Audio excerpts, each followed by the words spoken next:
But evil had escaped from the depths. Still fettered to the throne, it travelled to wreak terrible vengeance on those who had done this, heavily supported by its little snots. The first target was Paladin Robert, now King of the Alliance. He had withdrawn to the quiet surroundings of his hunting lodge. There he would be the perfect victim.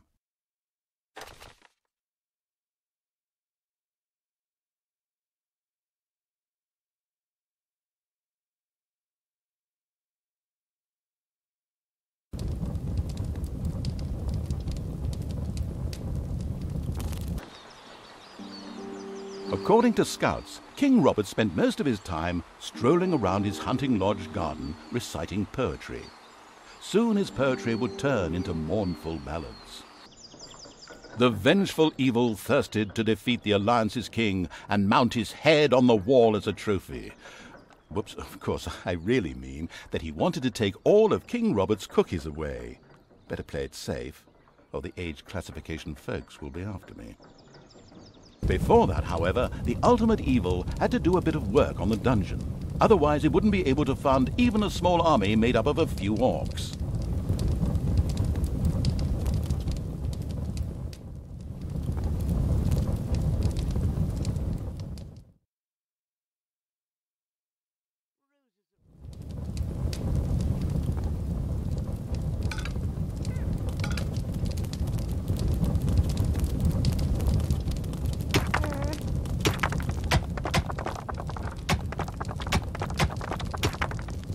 The first brewery was completed.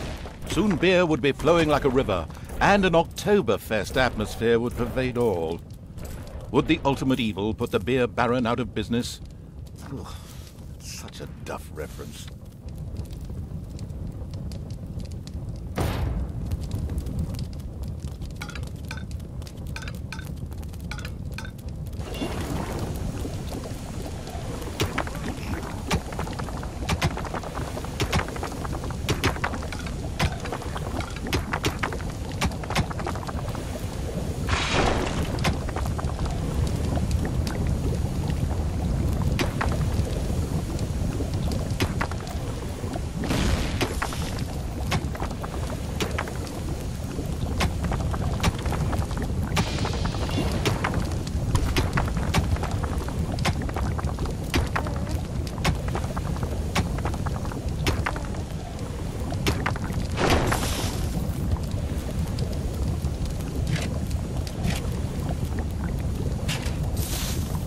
Right now, the restricted evil was only able to call upon orcs and little snots. But there had been rumors that some goblins were hiding out in a cave somewhere close by. The exploratory evil would be sure to follow this line of inquiry.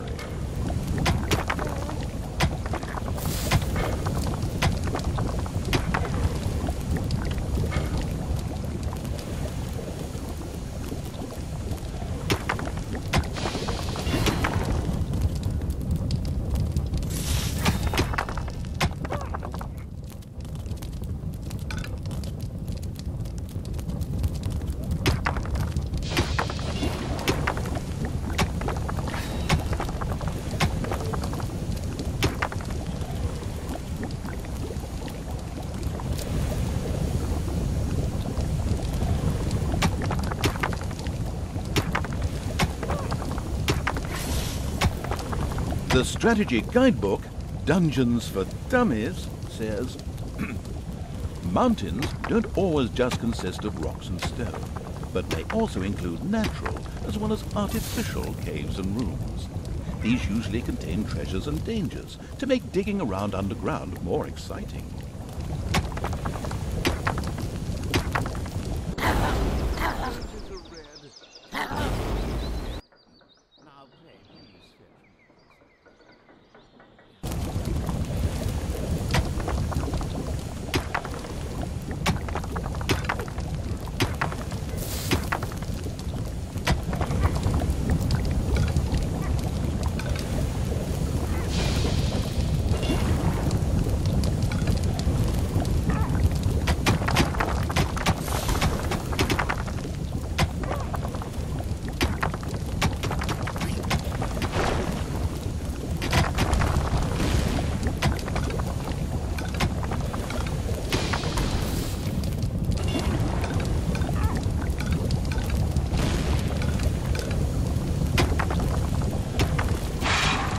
The ultimate evil should never forget to keep a watchful eye on its beer and gold stores.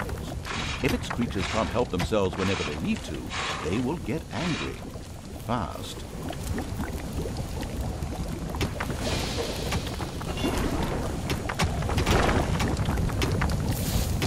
The warmongering evil had hired the first orc. As ancient wisdom says, violence is a solution, usually the only one.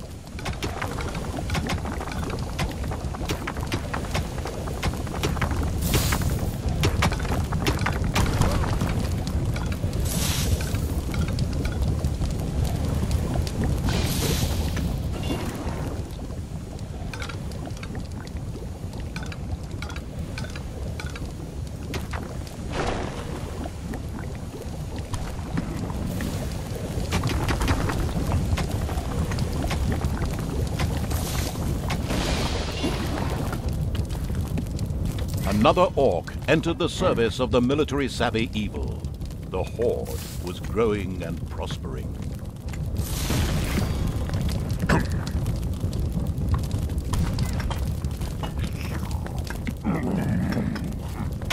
The steady pounding in the rocks had given rise to overworld rumors of a new dungeon. A group of heroes. The time to attack appeared to be right. On the surface, in the tavern of a small, miserable village, some adventurers gathered. They were acquiring Dutch courage for their visit to the dungeon by downing several beers. The dungeon had to be destroyed.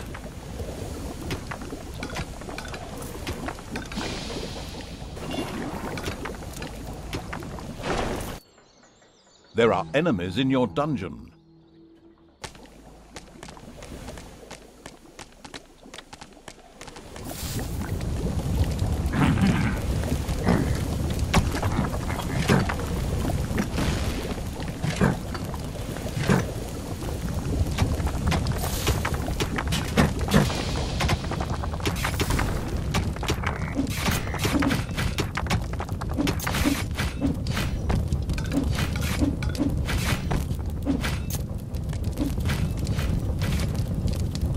The heroes didn't know what had hit them, as several orcs poured down from nowhere and annihilated them. This group of heroes had plundered their last dungeon, but there would be more.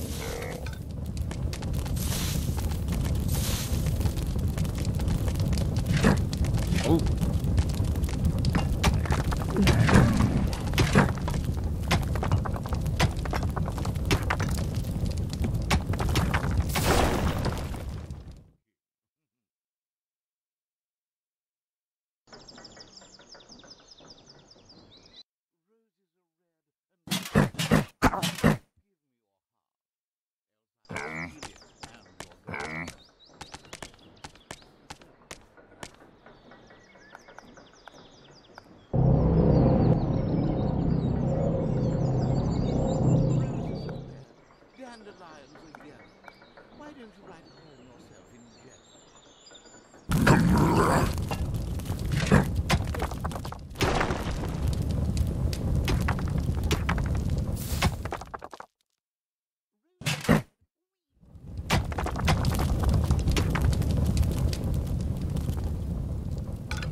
A delicious rumble announced the fact that the village's last house had crashed to the ground. Ha!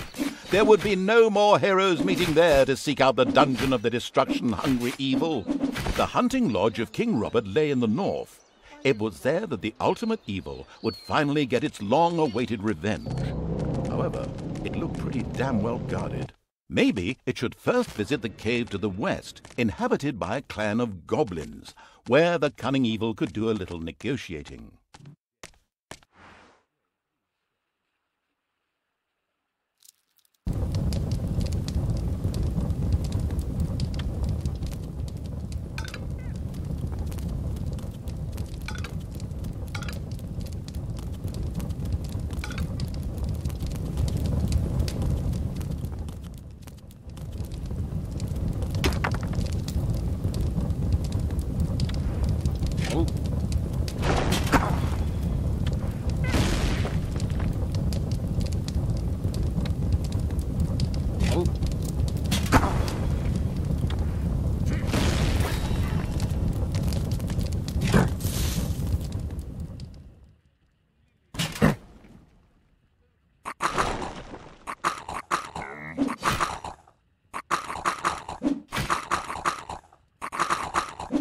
It's payday.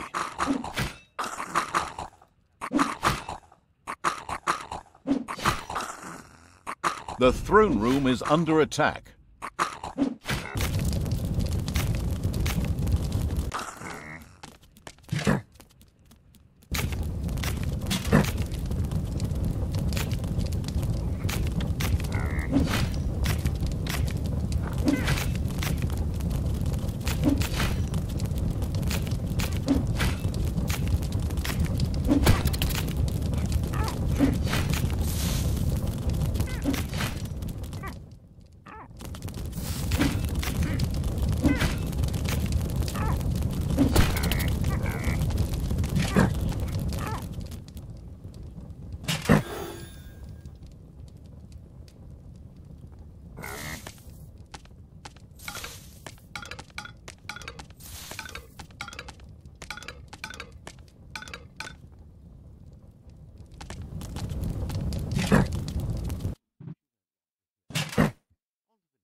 The goblin leader prostrated himself joyfully before the ultimate evil, and immediately dispatched 2 goblins into its dungeon with a few plans for a new room, a tinkerer's cave.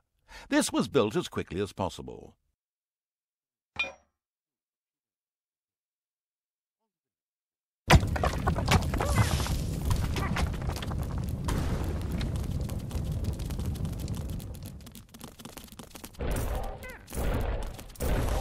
The Tinkerer's Cave was built. It could, however, only be used as a warehouse, as it lacked the workshop that the insidious evil's goblins needed. Quick as a flash, Evil placed a creator mat in the Tinkerer's Cave. A sparkling new creator mat graced the Tinkerer's Cave of the expansion-hungry evil. A goblin would be able to work well in here, producing toolboxes. A few of these boxes would now be needed in order to invent a trap. The moody evil waited patiently.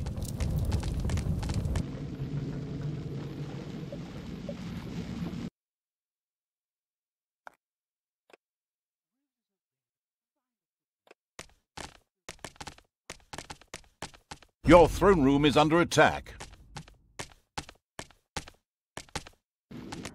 Roses are red and later go brown. Even your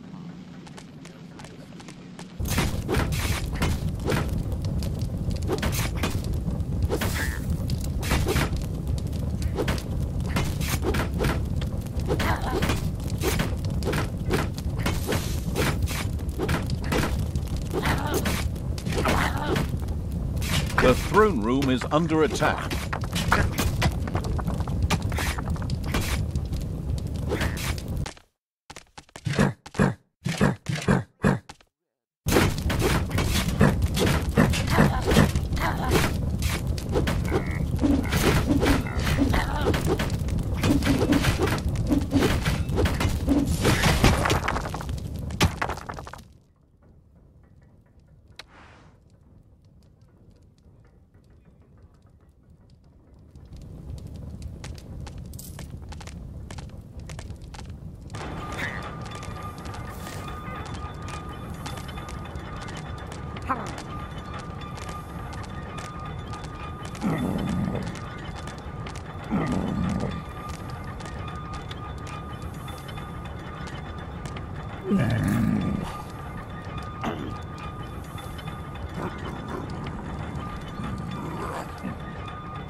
As cowardly as the goblins were, their creativity more than made up for this. They proudly presented the treacherous evil with their plan for a devious trap. With a silent, evil cackle, it quickly buckled down to setting the trap.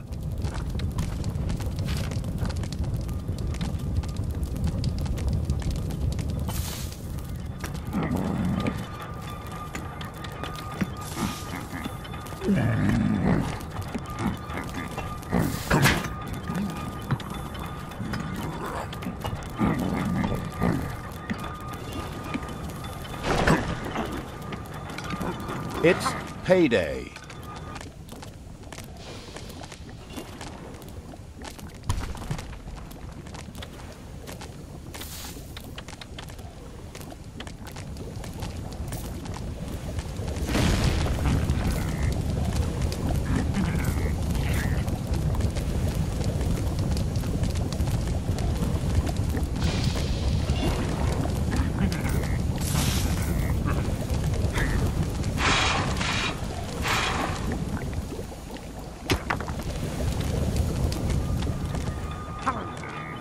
The first treasury was completed. Soon Greedy Evil's little snots would fill it with gold. You know the golden rule, right? Whoever has the gold makes the rules.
A few creatures of the ultimate evil had lit a fire in the dungeon and begun to barbecue. The smell of freshly roasted meat wafted through the underground.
Job done.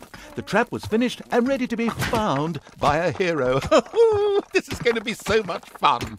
Just at that moment, a particularly powerful dwarf warrior appeared in the dungeon. How had he suddenly arrived at this precise time was indeed most odd, but his presence was more than welcome. He was going to be a guinea pig for the trap.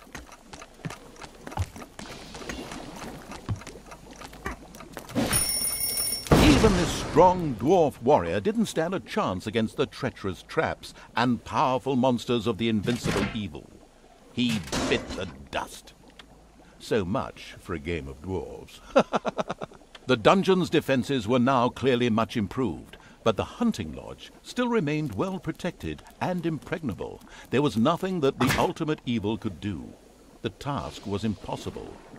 So the evil withdrew, bent and broken, let feelings of revenge ebb away, and instead took up looking after those cute, teeny-weeny trees. What are they called again? Bonsai, yes, that's it. The end. Pretty unsatisfactory, huh? Of course, that wasn't the end.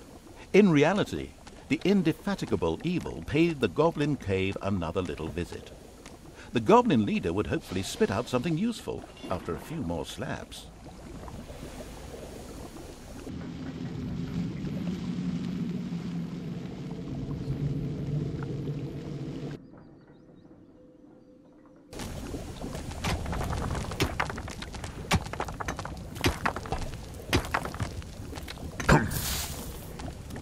The expansion-driven evil couldn't wait to explore the further possibilities of the Tinkerer's Cave. In particular, a hospital seemed a useful way to cure its ailing units. It set about asking for this to be researched.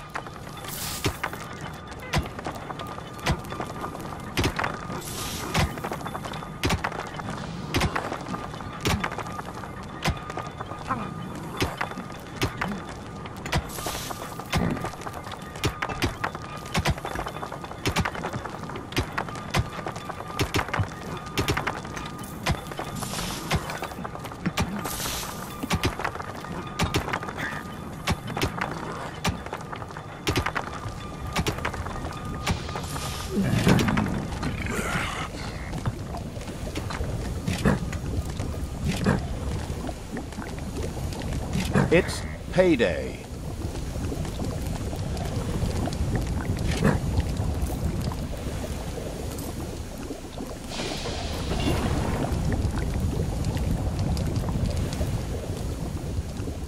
It did take a while, but the horde eventually set out to talk to the leader of the goblins again.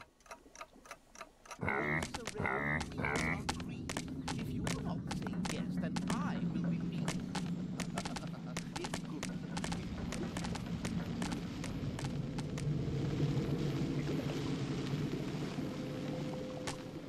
Roses and dandelions. Why don't I?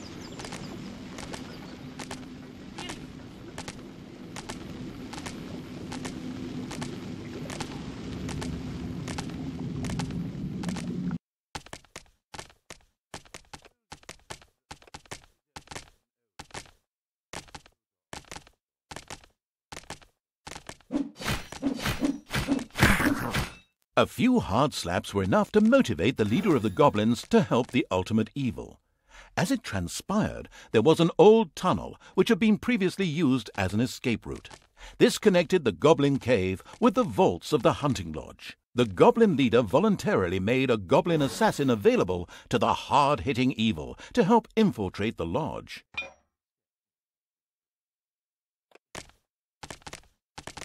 Enemies have entered the dungeon.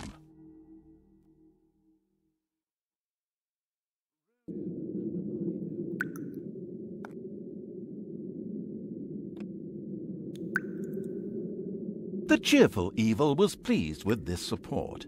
An assassin was a decent melee fighter, but its actual strength lay in its ability to make itself invisible. This was, of course, tested out immediately.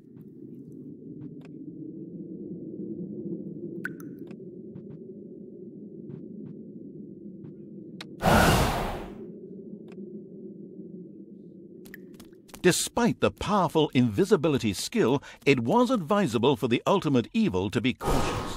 Some opponents had such highly trained observation skills that they were actually able to see invisible units. A locked door prevented the assassin from progressing. It would have taken a long time for him to have opened it with sheer brute force using weapons.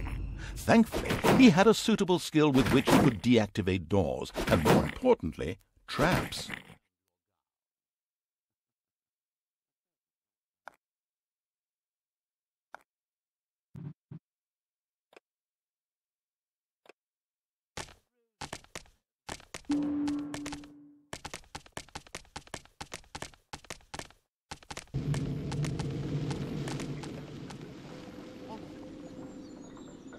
The throne room is under attack.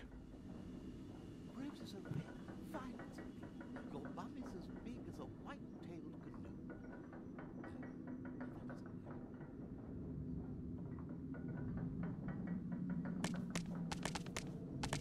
Roses are red, Ted Stark is dead.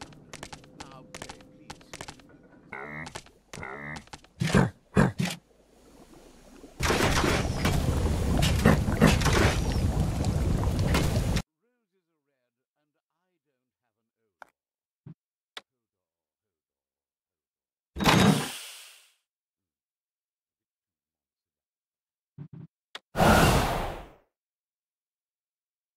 The on-the-ball evil recognized that the warrior princess there was extremely powerful.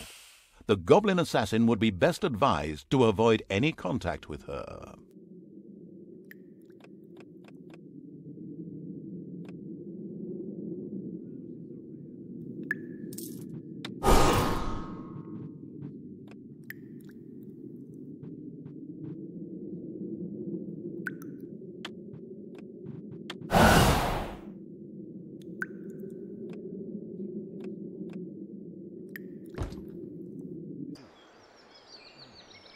A Gobobot was being forced to make miserable repairs in the lodge.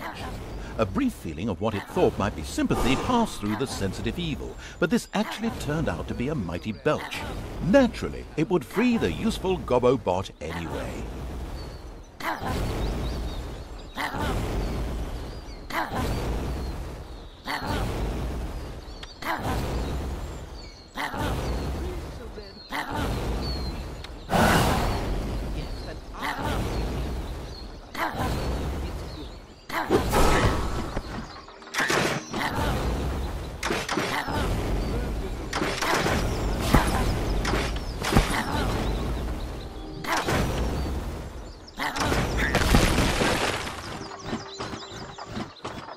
Elated by the assassin's attempt at rescuing it, the Gobobot joined the horde and succeeded in showing its tormentors a real hot time. Its ability to more or less ignore ranged damage and set fire to large areas would come in very handy.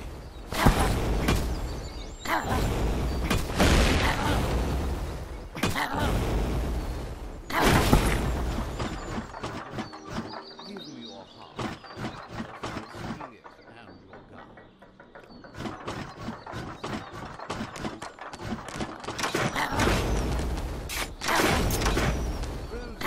It's payday.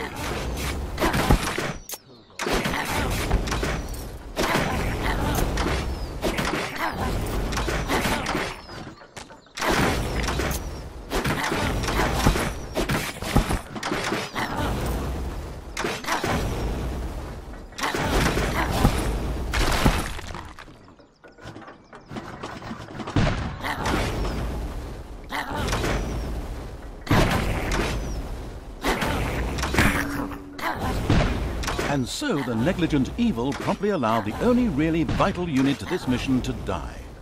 The goblin leader sighed and put his second-best assassin at evil's disposal at the basement exit.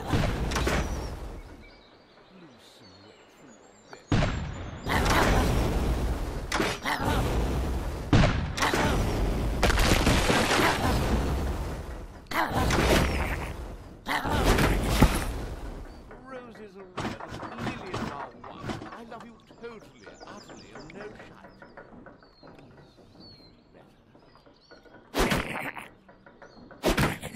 Roses are red, I don't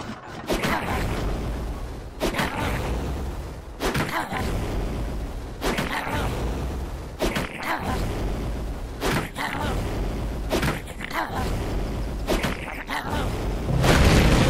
The hunting lodge was completely destroyed. The vengeful evil gave itself a very self-satisfied pat on the back. The time was right to concentrate on King Robert. He was in his renowned garden reciting his much less renowned love poems. The lyrically challenged evil had no time for poetry and would soon make this tangibly clear to him.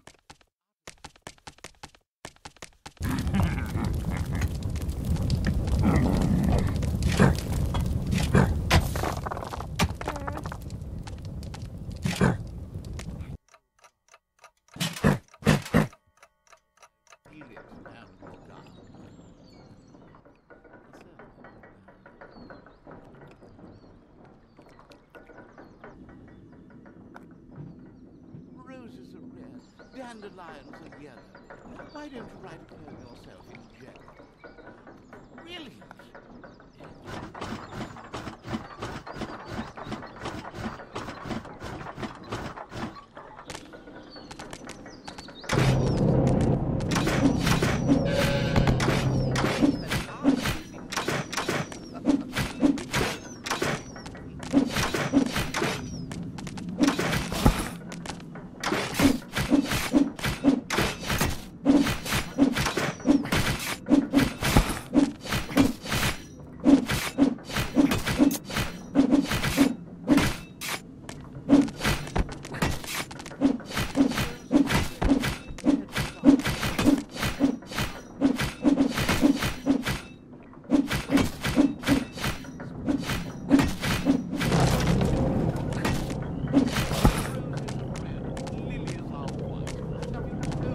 The horde came across a stray goblin by the roadside, who apparently constituted the sad remains of one of the hunting lodge's attack units.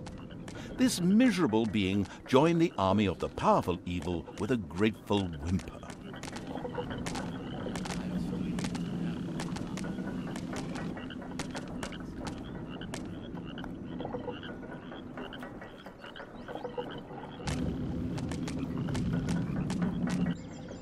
Roses are red, Ted Stark is dead. Now play,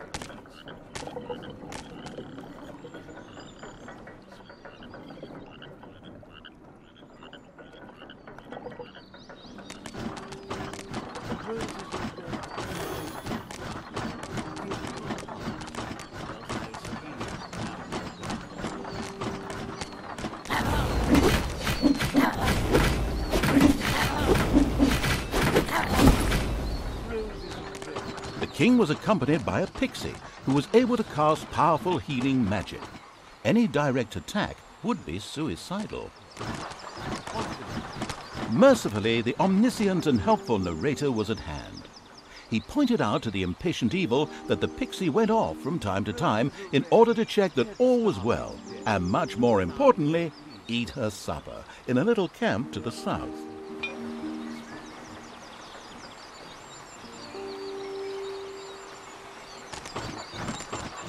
Roses are red, dandelions are yellow. Why don't you write a poem yourself?